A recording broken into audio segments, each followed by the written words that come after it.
So these are bay trees, and at Patch they're known as Laura.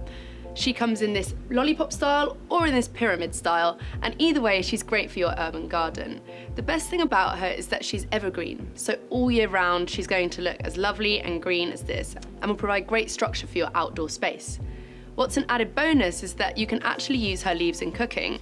They taste great in something like a bolognese, and they're infinitely better than those dried ones you get in boxes from the supermarket. Put her in a sunny space and Laura will thrive.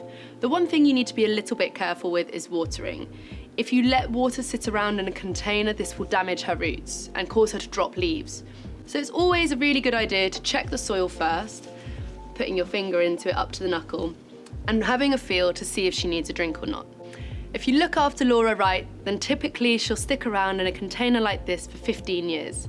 So she's a great investment for your urban space, and you've got plenty of time to make the most of her lovely leaves. For more information, check out the Patch Urban Gardening course. It's available on their website.